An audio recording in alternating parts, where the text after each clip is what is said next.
저와 여러분이 사랑하는 우리 주님 말씀이죠. 기대가 되죠. 네, 좋아요. 그런 마음. 우리 주님 말씀은 사도행전 24장 10절에서 21절입니다. 사도행전 24장 10절에서 21절. 자, 세상에서 가장 아름다운 목소리로 우리 이 말씀을 같이 봉독합시다. 같이 읽겠습니다. 그때의 총독이 바울에게 말하라고 머리를 끄덕이니 바울이 대답하였다. 총독님께서 여러 해 동안 이 나라의 재판장으로 계신 것을 내가 알고 있습니다. 그러므로 나는 기쁜 마음으로 내가 한 일을 변호하겠습니다. 내가 예루살렘에 예배하러 올라간 지 12일밖에 되지 않았다는 것은 총독님께서도 곧 아실 수 있습니다. 그리고 나를 고발한 사람들은 내가 성전에서나 회당에서나 성내에서 누구와 논쟁을 하거나 군중을 선동해서 모으거나 하는 것을 보지 못하였습니다. 지금 그들은 내가 한 일을 들어서 고발하고 있지만 총독님께 아무 증거도 제시할 수 없습니다.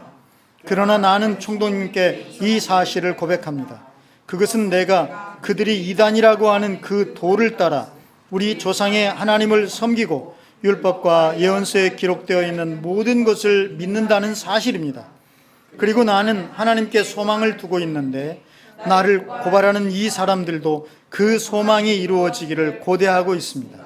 곧 그것은 의로운 사람들과 불의한 사람들의 부활이 장차 있으리라는 것입니다. 그러므로 나도 언제나 하나님과 사람들 앞에서 거리낌 없는 양심을 가지려고 힘쓰고 있습니다. 나는 내 결례에게 구제금을 전달하고 하나님께 제물을 바치려고 여러 해 만에 고국에 돌아왔습니다.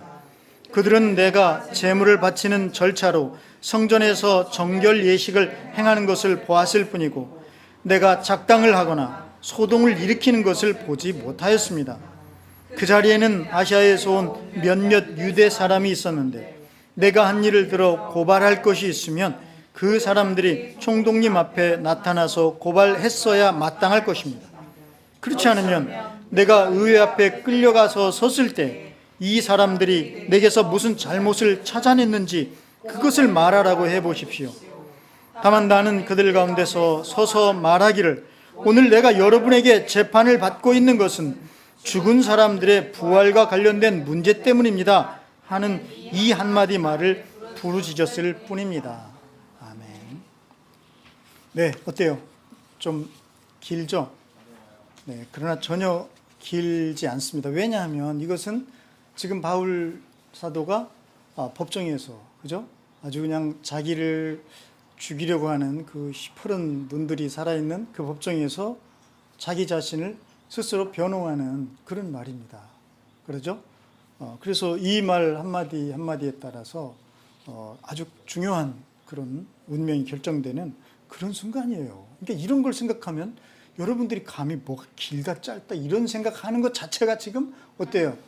이건 너무나 속된 거지. 아주 안 되죠. 그러면 네, 지금 그런 상황이라는 거, 굉장히 이런 상황이라는 걸 여러분 생각을 하세요. 사실 이 앞전에는 이 바울을 고발한 그 고발자들의 대표로 그 변호사 이름이 뭐였죠? 더둘론가 뭐 그런 변호사가 고발하는 말을 했습니다. 뭐라고 고발했죠? 거기서 아주 핵심적인 단어 나왔죠. 이게 한방 그 있잖아요. 변호사들이 잘하는 그거 있잖아요. 공격할 때 요거 아주 강하게 뇌리에 이게 꽂히면서 이 재판하는 분이나 배심원들 머릿속에 확 각인되게끔 그거 뭐였습니까? 연병. 이거 제가 욕하는 게 아니에요. 이것은 전혀 그거 아닙니다. 바울을 향해서 저희 연병 같은 이제 놈이라고는 안 하고, 그죠? 이제 법정이니까 그런 자라고 했습니다. 그러니까 이 말 그럼 연병 그러면 뭐 그 당시에도 그 연병 무서운 줄은 다들 알잖아요. 그래서 요즘에는 이제 어떤 이게 해당되겠어요? 여기에 해당되는 말이 지금은 사실 2년 전 불과 그죠? 2년 전만 해도 우리가 이렇게 마스크를 안 쓰고 따다니면 이거 법에 걸린다 이런 게 생각이나 잘 됐습니까? 안 됐잖아요. 근데 지금은 아주 굉장히 엄중한 코로나 상황이 돼버렸지 않습니까? 코로나의 그 특징이 전염되는 거잖아요. 강한 전파력. 네. 지금 인도 상황은 굉장히 더 악화되고 있죠. 하루에 막 몇십만이 지금 확진자가 나오는. 그러니까 이제 더 이상은 어떻게 통제가 안 되는 이런 상황이 돼버린 나라도 있다는 거. 이런 상황입니다. 근데 그런 상황에서 이게 그들에게 이 코로나는 얼마나 두려운 그런 대상입니까? 그러니까 그 당시 사실 바울 당시에 이 연병이라는 이 말은 그 이상으로 아마 굉장히 강력한 그런 말이었을 거예요. 그거를 지금 누구에게 붙이냐면 이 바울을 고발하는 사람들은 바울에게 연병 같은 사람이라고 말하고 있고, 그 연병 같은 사람들 가운데서도 어떤 사람이냐? 우두머리라고 지금 고발을 하고 있는 거예요. 이것에 대해서 바울이 자기 자신을 변호를 해야 되는 겁니다. 이게 그냥 어디 그냥 동네에 어디 저작거리에서 싸우면서 나온 얘기가 아니에요. 이건 엄중하게 그 로마에서 파견된 그 총독의 재판정에서 이게 이루어지는 그런 이야기입니다. 그렇기 때문에 이거 굉장히 중요한 말이죠. 네, 혹시 조금이라도 이게 설교 말씀이 왜 이렇게 길어? 그런 생각은 이제 안 되는 거 이제 아시겠죠? 이런 상황이었다는 거예요. 자, 그런데 사실은 어떻게 보면 마치 우리 예수님은 바울의 이런 상황을 이렇게 보고 계신 것처럼 어느 날 12 제자들을 이렇게 딱 세우시고 이제 예수님을 따르는 많은 사람들이 있었을 거 아닙니까? 그 중에서 우리 주님께서 기도하시면서 12사람을 세우시잖아요. 근데 그 사람들을 세우시면서 주님이 이게 당부를 해주신 말씀이 계셔요. 이제 뭐 얘기를 해주셨어요. 이게 그 제자들을 특히 이제 파송하시면서, 그러니까 전도 이제 훈련을 이렇게 시키시고 파송하시면서 주셨던 그 말씀 중에 이제 이런 말씀이 있었던 거예요. 보아라, 내가 너희를 내보내는 것이 마치 양을 이리떼 가운데로 보내는 것과 같다. 그러므로 너희는 뱀과 같이 슬기롭고 비둘기와 같이 순진해져라. 이렇게 말씀하셨어요. 그러시면서 사람들을 조심하여라. 이거 참 예나 지금이나 누가 문제예요? 사람이 문제야. 괜히 다른 사람 곁눈질하지만 너도 사람이잖아요. 우리 자신이 사실은 문제죠. 그들이 너희를 법정에 넘겨주고 그들의 회당에서 매질을 할 것이다. 또 너희는 나 때문에 총독들과, 여기 나왔죠? 총독들과 임금들 앞에 끌려나가서 그들과 이방 사람들 앞에서 증언할 것이다. 조금 더 있습니다. 사람들이 너희를 관가에 넘겨줄 때 어떻게 말할까? 또는 무엇을 말할까 하고 걱정하지 말아라. 너희가 무슨 말을 해야 할지 그때 지시를 받을 것이다. 말하는 이는 너희가 아니라 너희 안에서 말씀하시는 이는 아버지의 영이시다. 이렇게 말씀하셨어요. 주님은 그냥 바울이 당할 일을 마치 이렇게 보시는 것처럼 어쩌면 이렇게 정확하게 말씀을 해주시지라고 생각할 정도로 이런 말씀이 마태복음 10장에 있습니다. 근데 여기서 우리 잘 익숙하게 사실은 생각하고 있는 말씀 뭐였죠? 뱀처럼 지혜롭고 이 말이 여기에서 나온 거예요. 우리 이런 상황을 잘 모르고 막 뱀처럼 지혜롭고 막 이런 걸 함부로 이렇게 쓰기도 하고 그런 것 같은데, 근데 솔직히 한번 까놓고 얘기합시다. 여러분, 뱀처럼 지혜롭고 비둘기처럼 순결할 수 있나요? 이게 지혜와 이게 순결함, 이게 순결함이 여기서는 죄 없는 상태 이런 정도거든요. 이게 됩니까? 지혜로운데 순결해. 근데 저 사람 굉장히 순수해. 근데 지혜로워. 이게 가능한가요? 저는 잘 못 보는 것 같아요. 이게 세상에서는. 근데 우리 주님은 제자들을 파송하시면서 이거를 주문하셨다는 거예요. 뱀과 비둘기. 사실 뱀은 성경에 창세기에 등장을 처음에 합니다. 어떤 동물보다도 뱀이라는 이름으로. 근데 이 뱀은 거기서는 어떻게 소개되죠? 우리 주님이 창조하신 것들 중에 이 뱀이 가장 간교해요. 간교한 걸로 나옵니다. 뱀이 간교하다고 우리가 알고 있었는데 우리 주님은 여기서 뱀을 지혜의 대명사로 이렇게 슬기, 지혜 이렇게 표현을 하고 계셔요. 그 다음에 비둘기는 아주 순진하고 순수하고, 사실 비둘기가 순수하고 순진한지는 몰라도 똥을 많이 싸요, 비둘기가. 네, 혹시 아시나 몰라요. 그런 게 뭐 어쨌든 그래서 저는 이게 이제 하나의 어떤 주님 비유로 가져오셨기 때문에, 뱀은 땅에서 기는 그런 짐승이잖아요. 비둘기는 공중에 나는 새니까 그만큼 이 지혜와 순진함은 아주 극적인 대비가 되는 그런 개념인 것 같아요. 그래서 이것은 사실은 이게 주님을 믿고 주님에 의해서 새롭게 이렇게 태어나지 않은 사람에게는 이거는 조화롭기가, 이건 땅과 하늘 차이 좀 될 것 같다는 생각이 듭니다. 그러니까 주님은 이 말씀을, 그러니까 뱀처럼 이거 아무 세상 사람들한테 쓰는 말이 아니라 누구에게? 주님께 나온 제자들, 그죠? 그 중에서도 12사람 특별히 뽑은 그들을 보내실 때 주님이 이 말씀하셨다는 거, 이거 여러분 꼭 기억하셔야 됩니다. 네. 그래서 그렇구나. 제자는 이제 이게 가능한 사람이 된 것이라는 거죠. 지혜와 순진함이 가능하게 된 거예요. 이 밸런스가 안 되었는데, 그러니까 우리 주님께서 제자의 삶을 하나의 어떤 두 단어로 이렇게 말씀해 주셨다고 한다면 바로 이 지혜와 순진함입니다. 이것이 세상에서 제자가 가지고 가야 될 그 말이었어요. 두 가지 개념, 아주 중요한. 지혜로워야 된다. 그 다음에 순전해야 된다. 요겁니다. 네. 그게 이제 가능하게 됐고, 그렇게 살아야만 되게끔 주님이 제자들을 새롭게 빚어주셨다는 거죠.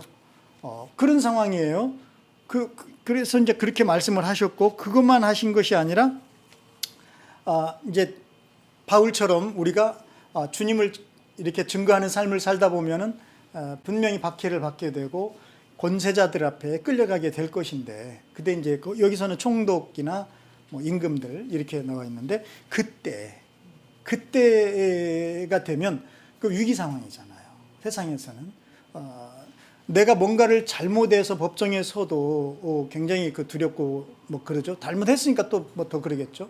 근데 이거는 뭐 잘못한 것도 없는데 정말 무고하고 억울하게, 그런데 죽을 수도 있는 어떤 그런 상황. 이렇게 되면은 사람은 다 그랬잖아요. 아니, 내가 잘못한 게 아무것도 없는데 나를 죽인다고, 그것도 법적으로 이렇게 나오면 이거 사람은 제정신 되기가 그거 쉽지 않을 것 같아요. 그죠? 이런 상황입니다. 사실은. 사실 그렇잖아요. 바울에게도 이 더둘로가 바울을 일컬어서 연병 같은 사람이 이렇게 말할 때는 뭐 바울을 아주 논리 있게 바울이 잘못한 걸 이렇게 증거 수집해 가지고 이런 차원이 아닌 거잖아. 이미 꼬인 거야. 그죠? 그러니까 이 바울을 고발하는 사람들에게는 바울의 아무리 좋은 착한 미담들이 뭐 수백 개, 수천 개 나와도 소용없어. 이미 저건 아니야. 이건 이미, 그죠? 그런 상황이에요. 그게 이제 제자들이 살아가야 될 세상이라는 거예요. 이런 상황. 그러니까 이런 상황이 분명히 우리가 내몰릴 수가 있다는 것을 우리 주님께서는 말씀해 주시고 계십니다. 자, 그랬을 때 우리는 어떻게 되겠어요? 도저히 이제 참지 못하고 막 뭔가를 하든지 아니면 절망하든지 막 뭐가 있겠죠. 너무너무 이런 상황. 얼마 전에 우연찮게 저도 이렇게 도둑으로 몰린 그런 상황이 있었거든요. 그래서 뭐 물론 목사가 도둑이 될 수도 있어요, 순간적으로. 그러나 나는 전혀 아닌데 그 오해가 될 수도 있잖아요. 그런데 그 오해가 안 풀어질 상황이야. 그러면 어떻게 해요? 너무 답답하잖아요. 얼마나 힘들겠어요. 그거는 참 힘들겠잖아요. 그래서 제가 오죽하면 나 하나님 믿는 사람이에요 그랬더니 그게 그렇게 큰 도움이 안 되는 거야. 이 사회가 굉장히 심각한 사회입니다. 하나님 믿는 사람이라고 해서 이게 더 오히려 오해할 수도 있어요. 이게 조심해야 되겠더라고. 이거 함부로 얘기하면 안 되겠구나. 그러니까 막 그런 쪽 작은 어떤 오해도 우리는 돌아버릴 것 같은 그런 게 세상이잖아요. 자, 이거 어떻게 해야 됩니까? 그래서 그때 우리 주님께서 주신 말씀이 바로 그겁니다. 너희는 뭘 말할까? 걱정하지 말라. 염려하지 말아라. 네. 왜냐하면 그때는 너희가 말하는 게 아니라 너희 안에 계신 아버지의 영이 말씀하신단다. 그 말은 무슨 말입니까? 오늘 이제 제목을 제가 이제 말합니다. 성령께서 말씀하실 것을 가르쳐 주신다는 거예요. 그러니까 성령께서 하시는 말씀 우리가 잘 들어야 되겠죠. 그죠? 그러니까 정말 우리의 문제는 그거이라는 거죠. 어떤 위기 상황, 어떤 상황 속에서 이 세상 가운데 살아가는 우리에게 문제는 뭐야? 밸런스. 그죠? 주님이 이미 회복해 주셨어요. 지혜와 순전함. 이 두 가지를 우리가 이제 정말 조화있게 살 수 있는 제자로 만들어 주셨어요. 그러니까 요거를 이제 우리는 늘 생각하며 살아야 될 뿐만 아니라 또 하나는 뭡니까? 성령께서 그 어떤 상황 속에서도 이제 거기에 대해서 성령이 말씀하실 수 있도록 정말 우리가 조용해야 돼요. 자리를 내드려야 되는 거. 근데 이게 중요하게 된 거예요. 이렇게 해야 된다고 우리 주님께서 마태복음 10장에 얘기를 하신 겁니다. 그러니까 여러분은 뱀처럼 막 그러니까 뱀이나 비둘 이런 거를 기억해. 그런 걸 기억하지 마세요. 그거는 이제 그런 게 중요한 게 아니야. 그죠? 이제 제자로서 이 세상을 살게 될 때 정말 우리가 다 지혜롭고 싶어. 그죠? 또 다 정말 순전해지고 싶어요. 그런데 세상에서는 그거 조화가 잘 안 돼. 잘 안 되는 게 아니라 될 수가 없어. 이거는 하늘과 땅 차이거든요. 근데 우리 주님께서는 이제 이 하늘과 땅을 연결하신 분이잖아요. 하늘에서 오셨잖아요. 이 땅과 하늘에 연결하시고 이제 땅과 하늘이 하나가 되게끔 우리 주님을 통해서 그렇게 되셨잖아요. 그래서 이제 우리 주님으로 인해서 우리는 비로소 지혜와 순결함, 죄 없음. 이제 이 상황으로 우리가 회복되었고 이제 그렇게 살 수 있는 사람이 됐다는 걸 말씀해 주십니다. 자, 그래서 이제 이런 이제 말씀을 우리 주님이 이미 주셨어요. 그렇다면 이 말씀을 생각하면서 오늘 바울의 그 변호, 그죠? 자기 변론을 우리가 들어보면 훨씬 더 도움이 되겠죠. 과연 우리 주님이 말씀하신 것처럼 바울은 아버지의 영이, 우리 안에 계신 아버지의 영이 말씀하시도록 자리를 내어드리는 그런 변호가 되고 있는가? 우리 이제 이런 거 살펴볼 수가 있잖아요. 그죠? 설마 뭐 바울이 자기 말대로 막 두려워서 막 뭐라고 막 그러겠어? 잘하겠지. 잘하겠죠. 그러나 성경에 보면은 예전에는 주께서 곁에 서 계셨다라든가 성령의 감동 이런 표현이 있는데 여기는 그런 표현이 없어요. 굉장히 중요할 것 같은데 이쯤에서 성령의 감동을 받아 바울이 드디어 입을 열었다. 이렇게 나와야 될 것 같은데 전혀 그런 표현이 없습니다. 전혀. 네. 그러면 이건 이제 우리가 이제 이 본문을 읽으면서 정말 이 바울의 그 숨소리, 조금 과장된 표현이지만, 그다음에 바울의 그 속마음, 이런 것들을 예민하게 우리가 한번 이렇게 진단하면서 볼 필요가 있겠죠. 그죠? 과연 바울은 우리 안에, 바울 안에만 계신 거 아니죠. 성령님은 지금도 우리 안에 계시잖아요. 그러니까 우리 안에 계신 이 성령님의 그 인도하심에 정말 민감한 채로 이 위급한 상황, 이 억울하고 이 정말 절망적인 상황에서 그는 말을 하고 있는 것인가? 이걸 이제 우리가 봐야 되는 거죠. 어떻게 해볼까요? 할 수 있겠습니까? 그러면 한번 여러분 10절 읽어봅시다. 시작. 그때 청군이 바울에게 말하라고 머리를 뜯어보니 바울이 대답하였다. 총독님께서 여러 해 동안 이 나라의 재판장으로 계신 것을 내가 알고 있습니다. 그러므로 나는 기쁜 마음으로 내가 한 일을 변호하겠습니다. 저는 이 말 중에서 특히 끝에 부분 여기에 아주 딱 주목이 됐습니다. 그러므로 나는 기쁜 마음으로 내가 한 일을 변호하겠습니다. 어때요?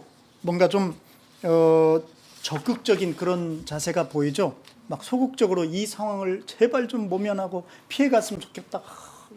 그러니까 일반인들은 그래요. 뭐 잘못했든 잘했든 막 경찰서 또는 파출소만 해도 그래, 그죠? 더구나 이거 재판정, 법정 이런 데 서야 된다는 건 엄청난 스트레스가 될 수 있죠? 네. 네, 그러니까 니네가 이제 서우면 알 거예요. 예, 아직 안 서본 분들은 잘 모를 수도 있는데, 네, 이게 굉장히 그럴 것 같아요. 이런 상황 속에서 이제 바울에 대해서 바로 앞전에 제가 얘기했지만 이 바울을 고발하는 사람들은 바울을 당시에 가장 그 저주스러운 말, 그죠? 그 단어, 그 연병 같은 자, 이런 단어를 써가지고 바울을 지금 고발하고 있어요. 네, 자, 이런 상황 속에서 과연 바울은 어떻게 말을 하고 있는가? 과연 어떻게 대하고 있는가? 봤더니 처음으로 바울은 뭐라고 하냐면 내가 기쁘게 나의 일에 대해서 뭐 하겠다? 변호하겠다. 이렇게 말을 하고 있는 것입니다. 저는 이 말이 그냥 인사치레로 하는 말 같지가 않아서 참 놀라웠다는 생각이 듭니다. 아까도 말했지만 사실 그런 상황이 되면 뭐 이성을 이렇게 똑바로 차리고 뭐 이렇게 하기가 굉장히 어려울 거예요. 더구나 변호사 뭐 세워서 하는 것도 아니고 자기가 직접 얘기를 하는 상황이잖아요. 네, 이런 상황에서 정말 이 바울은 참 강심장이어서 이런가? 이제 이런 생각도 들면서도 여러분 생각해 봅시다. 잠깐만. 현실이 지금 바울의 현실이 굉장히 악한 거 맞아요. 그죠? 이거 눈에 보이는 현실이 이렇습니다. 그렇지만 여러분 바울에게는 이 현실만 있습니까? 그러니까 이 현실만 있으면 바울은 뭐 우리들의 생각이 맞겠죠.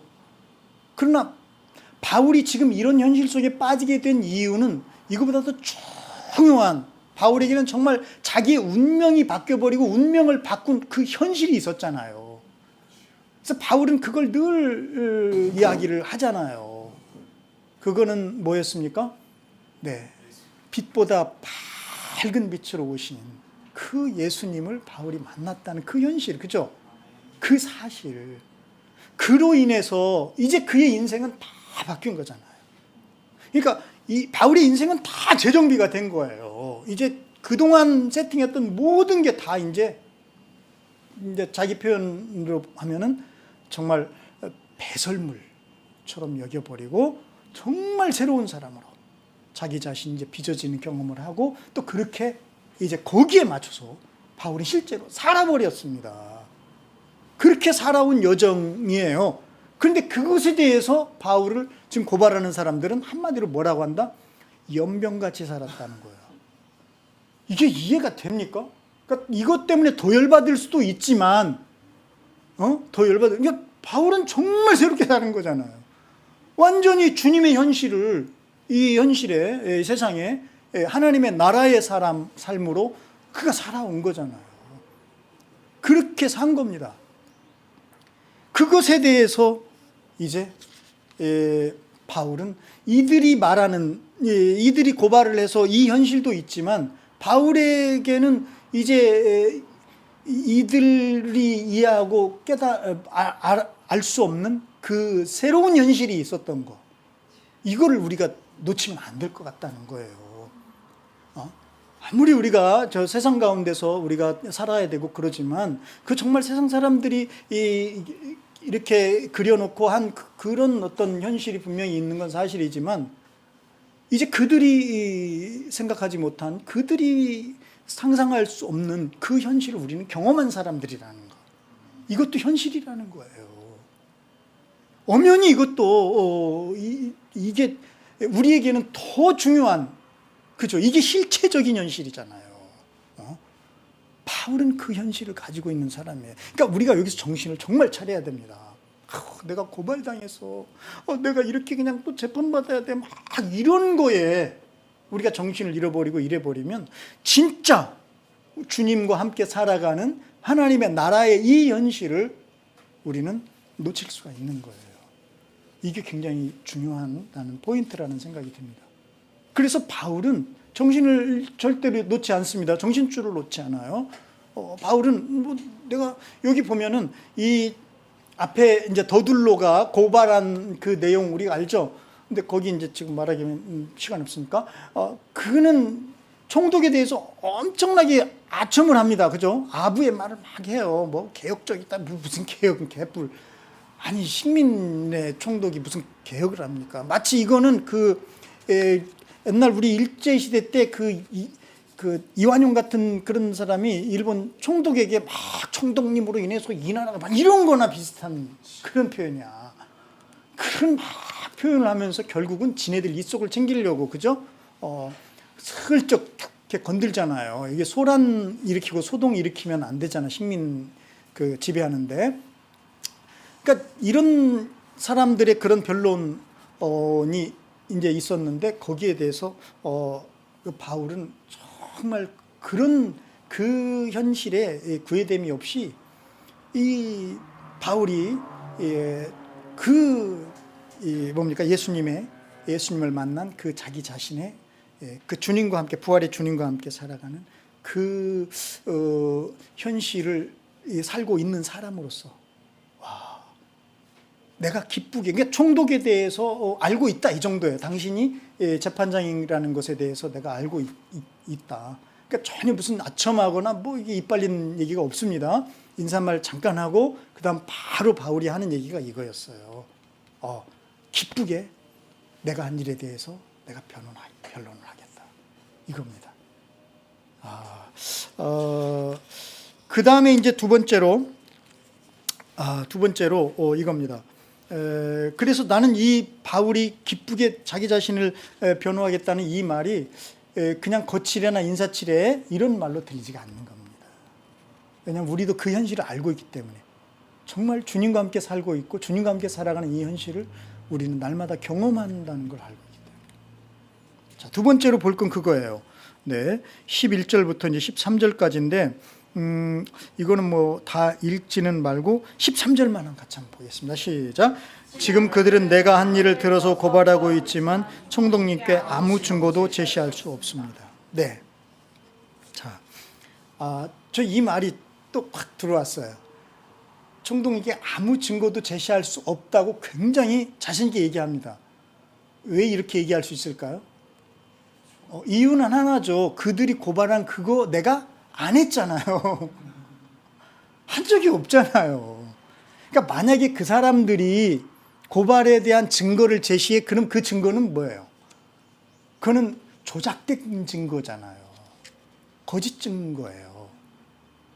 그런데 이들은 증거를 아무것도 제시를 못해요. 말만 할 뿐이지. 왜 그렇습니까? 내가 그렇게 산 적이 없는 걸. 그러니까 이 부분, 이게 굉장히 저는 중요하다는 그런 생각이 또 듭니다. 자, 여러분, 누가복음 23장을 보면 예수님의 재판 장면이 나옵니다. 이게 이제 사도행전도 누가에 의해서 좀 기록하셨잖아요. 누가복음도 역시 마찬가지죠. 거기에서 빌라도가, 거기 이제 빌라도 법정이에요. 여기는 벨릭스 법정이죠. 그죠? 같은 총독의 법정입니다. 그러니까 어떻게 보면은 이 누가는 그 바울이 예수님의 뒤를 이렇게 밟아가는 그런 것으로 이렇게 교차해서 이렇게 기록을 이렇게 해나간 것 같아요. 물론 성령이 감동하셨지만 어쨌든 이제 빌라도 법정에 주님이 서셨어요. 그러자 빌라도가 세 번째로 주님께 물어봅니다. 도대체 이 사람이 무슨 나쁜 일을 하였단 말이요? 나는 그에게서 사형에 처할 아무런 죄도 찾지 못하였어. 그러므로 나는 그를 매질이나 해서 놓아줄까 하오. 이건 물론 주님께 물어본 건 아니고 이제 주님을 고발한 사람들에게 한 말이죠.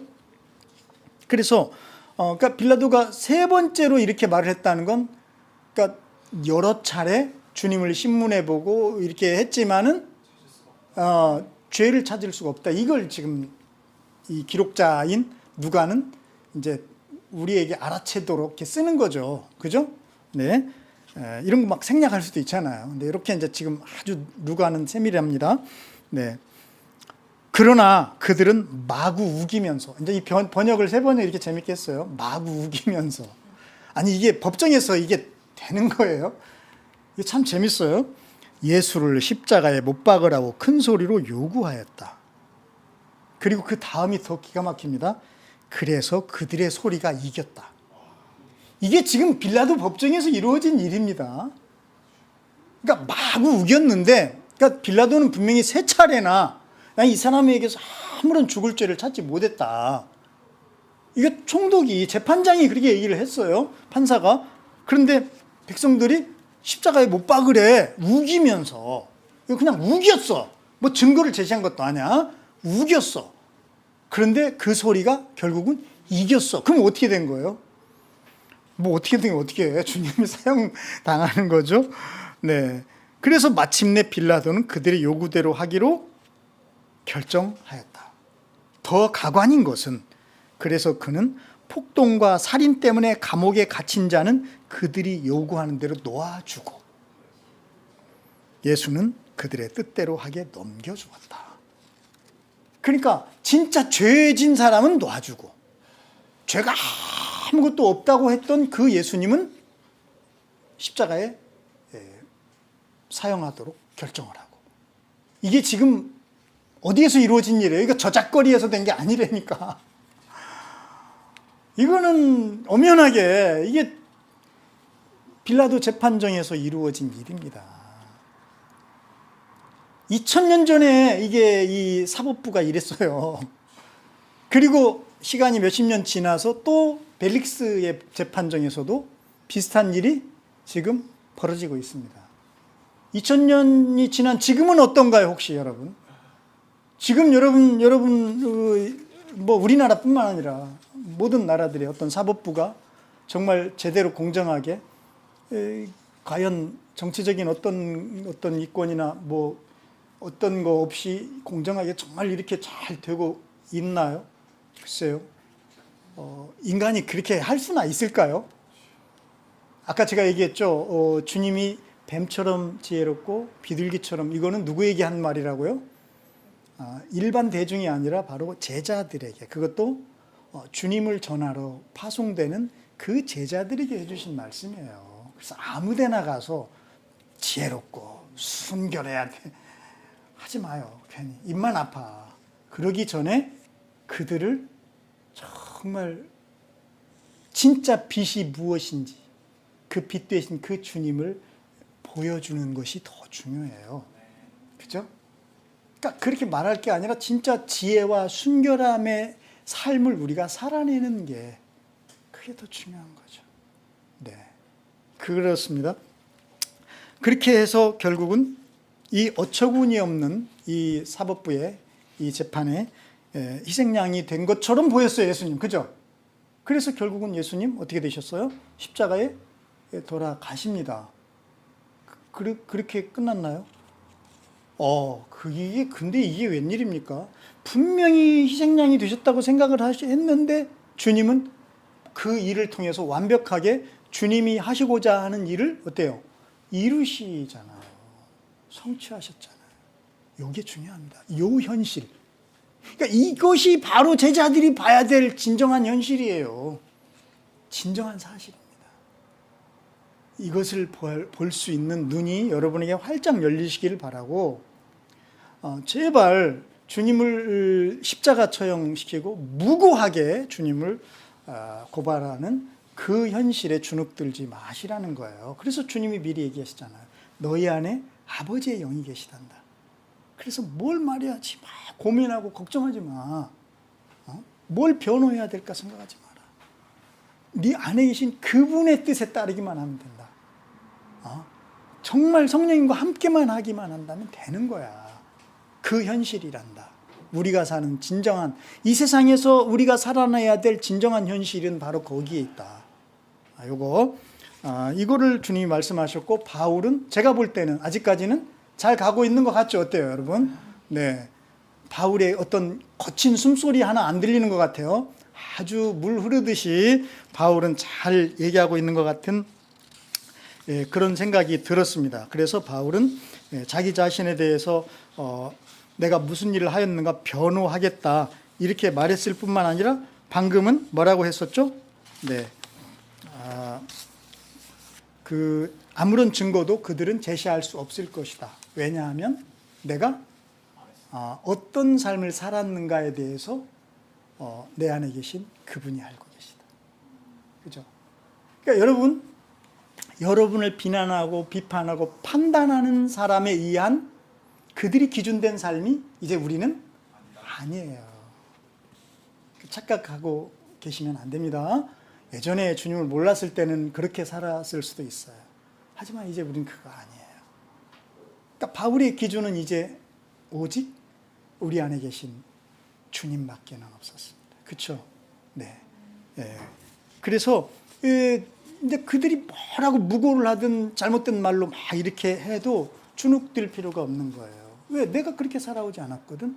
그러니까 니네가 나에 대해서 뭔가를 증거를 만들어내도 그건 조작된 것일 뿐이라는 것을 주님은 아시잖아요. 그죠? 왜냐하면 주님과 함께 살고 있는데요, 지금. 네, 이런 상황. 요렇게 이제 얘기를 했어요. 그 다음에 이제 조금 이제 본문이 길어서 그거 뭐 그냥 여러분이 한번 눈으로만 확인합시다. 14절부터 이제 21절까지. 자, 여기인데, 정말 예, 성령께서 바울을 통해 말씀하시는구나라는 걸 제가 여기서 더 확실히 느꼈습니다. 왜냐하면 여기서 예, 바울은 아주 정말 이게 저는 정말 바울이 말을 잘하는구나 라는 걸 여기서 아주 느꼈습니다. 물론 그런 걸 또 이렇게 누가가 굉장히 그 문학적이 아주 적으로 잘 이렇게 또 이렇게 썼구나라는 생각도 들고요. 이 본문에서 그 바울은 부활이라는 말을 2번 얘기합니다. 정말 놀라워요. 자기를 이제 변호하는 말 속에 부활이라는 말 2번 얘기해요. 근데 한 번은 이제 직접 얘기하지만 또 한 번은 마치 그 액자 구조라고 하잖아요. 말을 할 때. 예전의 사건 속에서 얘기한 걸 여기서 또 얘기하는 거예요. 그러니까 그런 식으로 해서 또 부활을 얘기합니다. 그러니까 어쨌든 지금 바울은 자기의 그 변호의 핵심으로 뭘 강조하는 걸까요? 딱 알아챌 수 있잖아요. 우리는 알아챌 수 있잖아요. 그러니까 부활을 얘기하고 있는 거. 이걸 우리가 알아챌 수 있잖아요. 참 이게 놀랍구나. 그래서 왜 이런가 봤더니 사실은 아까 이제 마태복음 10장에 예수님께서 제자들을 파송하시면서 총독들이나 임금들 앞에 끌려갔을 때 너네 이런 말이 있잖아요. 근데 거기만 있는 게 아니라 마가복음에도 있고 그리고 이 같은 그 기록자인 누가가 쓴 누가복음에도 있어요. 그러니까 누가복음에도 이 본문이 있는데 누가복음에서는 2번에 걸쳐서 이게 나옵니다. 한 번이 아니에요. 그건 뭔가 누가가 의도적으로 강조를 하고 있는 것 같은 그런 이제 생각이 들 정도입니다. 그래서 누가복음에도 얘기를 하고 있는데 누가복음 12장과 21장이에요. 자, 12장 본문에서는 이렇게 얘기하고 있습니다. 너희가 회당과 통치자와 권력자 앞에 끌려갈 때 어떻게 대답하고 무엇을 대답할까? 또 무슨 말을 할까? 어떻게, 무엇을, 무슨 말. 참 이렇게 강조를 하죠. 이거 왜 그럴까요? 그런 상황이 되면 누구라도 쫄아들어. 그죠? 힘들어. 그죠? 그리고 그 현실 자체에 눌릴 수밖에 없어요. 아니, 우리 그렇잖아요. 돈 10,000원만 잊어버려도, 내가 어디서 잊어버렸지? 왜 그랬지? 나 같은 건 아니, 정말 이런 식으로 막 그리 생각하잖아요. 하물며 어떤 자기가 정말 잘못도 없는 것 같은데 이렇게 뭔가 이런 게 끌려가 이런 엄청난 상황이라는 거. 그래서 그때는 염려하지 말아라. 너희가 말해야 할 것을 바로 그 시각에 이 누가복음 이렇게 아주 이 현실감 있게 표현을 해요. 바로 그 시각. 이것보다 더 현실감 있는 게 있어요. 그 시각에. 누가 가르쳐 주시냐? 성령께서 가르쳐 주실 것이다. 그 제가 이 본문을 보고 오늘 제목을 뽑은 겁니다. 성령께서 가르쳐 주신다. 이거예요. 굉장히 현실감 있게 누가는 묘사를 하고 있습니다. 성령님이 우리와 함께하는 그 삶에 대해서, 이 현실에 대해서. 절대로 여러분은 성령님과 함께 동행하는 사람은 이상이 아니에요. 이건 믿음 좋은 저 심산 유곡에서 한 40일 금식 기도하시고 막 100일 기도는 아니고 차장 3천 어쨌든 그런 분들이 이게 아니야. 실제 우리의 삶 속에서 정말 하나님의 나라를 살아내려고 정말 힘쓰고 애쓰는 여러분의 직장에서 여러분의 학교에서 삶에서 그런 제자들과 주님이 성령님이 함께 하신다는 약속입니다. 주님이 보장해 주신 거예요. 함께 해 주신다 이거예요. 해 주실 걸? 이렇게 나오면 주님 좀 확실하게 얘기해 주셔야 우리가 할 거 아니에요. 참 입장을 좀 분명하게 해 주세요. 이래야 될 판이잖아요. 근데 주님은 해주실 거야! 딱 이렇게 하신 거라니까요. 그러면 이제 책임은 누구에게 있습니까? 우리에게 있는 거예요. 그러니까 우리 눈에 보이는 현실에 너무 우리가 갇혀가지고 그거에 너무 우리들이 휘둘려 버리면 이런 놀라운 새로운 주님이 우리에게 주신 이 현실, 이 영광스러운 삶을 우리는 제대로 맛보지도 못하고 경험하지도 못한 채로 정말 허송세월을 할 수 있다니까요. 이러면 안 되잖아. 그래도 우리 성령님은 너무 좋으셔서 막 한 대 쥐어 패실 것 절대 그런 분 아닙니다. 우리 성령님 막 근심하시면서 이러면 안 되는데 이러면 안 되는데 막 걱정하시고 염려하시고 기도해 주시고 그 우리 주님이셔요. 제발 성령님 근심하게 하지 맙시다. 그죠? 그래서 우리 성령님이 이렇게 하시신다는 걸 그 시각에 성령께서 가르쳐 주신다. 이렇게 누가복음 12장에 얘기해 놓고 또 못 믿어왔는지 누가복음 21장에 가서 21장 10절에서 15절에 가서 또 이렇게 그러나 이것이 너희에게는 증언할 기회가 될 것이다. 그러므로 너희는 변호할 말을 미리부터 생각하지 않도록 명심하여라. 나는 너희의 모든 대적자들이 맞서거나 반박할 수 없는 구변과 지혜를 너희에게 줄 것 같은데 아니라니까. 주겠다. 할렐루야. 주겠다. 그러니까 대적자들이 맞설 수 없는 구변과 지혜를 주겠다. 아까 앞에서는 그 시각에 누가 성령께서 가르쳐 주신다. 그게 그 말이잖아요. 그 말을 이렇게 누가는 정말 문학가야. 그죠? 이렇게 참 표현할 수가 없네. 놀라운 문학가예요. 근데 이건 단지 문학적인 표현이 아니라 이게 실제로 이러신 분이라는 거. 우리 성령님이.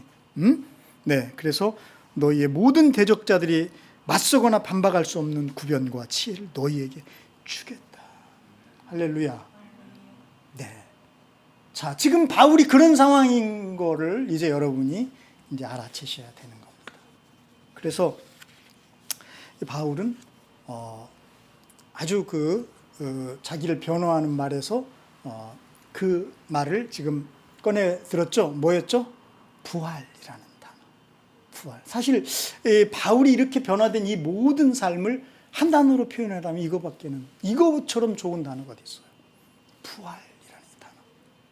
그래서 로마서 6장에 가면 바울이 이 부활을 아주 깔끔하게, 너무 이 부활 어렵잖아요, 사실은. 안 어려운데 나는 그분한테는 내가 죄송해요. 너는 괜찮아. 그래. 근데 어려운 사람 많아. 부활 그럼 맨날 계란이나 생각하고. 계란하고 부활하고 뭔 상관이 있습니까? 맨날 삶은 계란 죽었어 그건. 그 부활은 사실 우리가 현실적으로 이것 경험하면서 이것 전하면서 이것 살아내는 거 이거 쉽지 않아요. 그래서 바울이 깔끔하게 로마서 6장에서 이거를 정리를 해줬어요. 6장 5절 제가 한번 읽어보겠습니다. 우리가 그의 죽으심과 같은 죽음을 죽어서 그와 연합하는 사람이 되었으면 우리는 부활에 있어서도 또한 그와 연합하는 사람이 될 것입니다. 그러니까 안 죽었으면 부활도 없어. 그죠? 근데 정말 주님과 함께 주님의 죽으심과 내가 연합해서 죽은 자가 되었다고 내가 인정하고 믿는다면 이제 그 사람은 어떻게 됐다? 주님의 부활과도 연합하는 거예요. 주님이 죽으시고 끝난 게 아니잖아. 부활하시잖아. 그러니까 우리는 죽음까지만 주님과 연합되고 부활은 연합되지 않은 삶을 사는 그런 이상한 믿음의 사람으로 남기를 원치 않으시죠? 그러니까 우리는 거기까지만 믿으려고 하지 마세요. 이제 우리는 주님의 부활과 연합된 부활의 사람이라는 거예요. 이걸 바울은 얘기하고 있는 거예요. 그래서 자기는 지금 부활의 삶을 살고 있는 거야. 주님과 연합된 그 부활의 삶. 바울은 로마서 6장 13절에 또 이렇게 얘기했습니다. 그러므로 여러분은 여러분의 지체를 여러분이 그러니까 왜 우리가 부활의 삶에 이렇게 안 믿어지고 부활의 삶인가 아닌가 헷갈리고 왜 이러는가? 그것에 대해서 또 바울이 명쾌하게 해결해 줍니다. 6장 13절. 그러므로 여러분은 여러분의 지체를 죄에 내맡겨서 불의의 연장이 되게 하지 마십시오. 여러분의 지체를 뭐에게 맡겨서? 죄에게 내맡겨서 불의의 연장이 되게 하지 말아라. 오히려 여러분은 죽은 사람들 가운데서 살아난 사람답게, 자 이제 여러분 살아난 사람답게, 부활한 사람이라는 거죠. 우린 부활한 사람답게 여러분을 누구에게 바치고? 하나님께 바치고 하나님을 섬기고 하나님을 예배하고 여러분의 지체를 의의 연장으로 하나님께 바치십시오. 이렇게 다시 얘기해 줍니다. 그러니까 뭐에 문제가 있었다는 거예요? 이제 여러분이 예수 그리스도를 믿고 그리고 부활 이후의 삶에 대해서 여러분의 그 시간을 어떻게 쓰느냐에 이제 문제가 생긴 거예요. 그래서 이 바울 사도는 19절에 통찰력 있게 이렇게 말을 합니다. 여러분의 이해력이 미약함으로, 아직 여러분이 이해력이 좀 미약해. 딱 보니까 그래서 내가 사람의 방식으로 말하겠습니다. 여러분이 전에는 자기 지체를 더러움과 불법의 종으로 내맡겨서 불법에 빠져 있었지만 이제는 여러분의 지체를 의의 종으로 바쳐서 거룩함에 이르도록 하십시오. 그러면서 여러분이 무엇에게 자기 자신을 종로로 바치듯이 시간을 보내듯이 시간을 보내면 시간을 보내는 그것의 종이라는 거예요. 여러분 일주일 동안 무엇에 시간을 많이 보냈습니까? 그러면서 점검해 혹시 내가 그것의 종로로 한 건 아닌가? 그것에게 주도권을 줘버린 건 아닌가? 시간을 보내도 주도권을 줄 필요는 없잖아요. 안 줄 수 있잖아요. 나의 주인은 주님밖에 안 계셔. 내가 저번에 그런 얘기를 했죠. 주는 자의 행복이라는 그 설교에 제가 그걸 다시 들어보니까 저거 진짜 내가 한 이런 말 하면 참 그런데. 거기서 참 좋은 얘기 했더라고요. 그럼 뭐 내가 한 말은 아니게 주님의 말씀이니까, 거기서 그런 얘기를 했더라고요. 그러니까 진짜 주는 자가 행복한 사람이잖아요. 주는 자가 왜 행복합니까? 그 설교를 여러분이 다시 한번 이제 들어보시면은 이해가 될 겁니다. 근데 우리가 무엇에 주도권을 주느냐에 따라서 그것의 종이 된다는 거예요. 그래서 이것은 아주 중요합니다. 여러분이 한 주간 동안 이제 앞으로 또 살아갈 그 삶 속에서 여러분의 시간은 제한되어 있어요. 그죠? 자, 그 시간 동안 우리들이 무슨 일을 가장 많이 하는가, 그리고 그 하는 일에 있어서의 주도권이 누구에게 있는가. 제가 그 주는 자의 행복에서는 거기서 분명히 바울이 일에 대한 개념도 바꿔줬습니다. 이제 우리가 일을 할 때 먹고 살기 위해서 정말 죽지 못해서 내가 네 밑에서 일하지만 정말 이거 아니면 내가 일하겠냐, 이게 아니라 약한 자를 도와주기 위해서 내가 일한다. 이렇게 바뀌어버렸거든요. 그래서 나는 일을 할수록 행복한 거예요. 근데 심지어 그런 얘기도 했잖아요. 아담이 주님이 아담을 놀고 먹게끔 건달로 창조하신 거 아닌 거 아시죠? 창세기를 제대로 안 보셨네. 거기 보면 다 아담에게 경작하도록 맡기고 다스리라고 맡겼잖아요. 그거 다 일이잖아요. 그래서 아담이 그때 이제 한 일이, 구체적인 일이 뭐였습니까? 이름 지어주는 일을 했잖아요. 그래서 제가 그때 그 키 큰 애, 뭐였죠? 그때는 이제 기린인지도 몰랐잖아요. 너 키 커? 기린, 뭐 이렇게. 한두 마리는 쉽지만 그게 막 수백 마리 이렇게 되면 그 엄청나게 힘든 일이잖아. 내가 왜 이런 일을 하고 있나? 정말 뭐 이렇게 그거 아니잖아요. 아담이. 오늘 내가 일당만 아니면 이런 거 안 한다. 막 이런 생각하면서 일했겠냐고요. 아니잖아. 전혀. 그러니까 우리는 사실 이 엄청난 사람들로 새롭게 부활된 거예요. 우리는 부활의 삶을 사는 사람들이에요. 그러니까 막 예수 믿습니다. 믿음의 삶을 살겠습니다. 주님과 함께 핍박받고 막 이것만 잘 생각해. 우리는 부활의 사람들이야. 부활. 누가 이 세상에서 부활을 경험했어요? 누가? 부활은 아무도 몰라. 이미 죽음으로 끝나는 세상이야. 우리도 그랬었어요. 그런데 주님으로 인해서 우리는 이제 부활의 사람, 부활의 생명으로 새로운 삶을 살게 된 겁니다. 그래서 지금 부활은 이 바울은 그 자기의 그 변호에서 그 중요한 그 단어, 한 단어, 부활이라는 그 단어를 언급하고 있다는 것을 우리가 놓쳐서는 안 될 것 같다. 그런 생각이 들었습니다. 자, 여러분, 말씀을 우리가 이제 생각하면서 기도를 할 텐데요.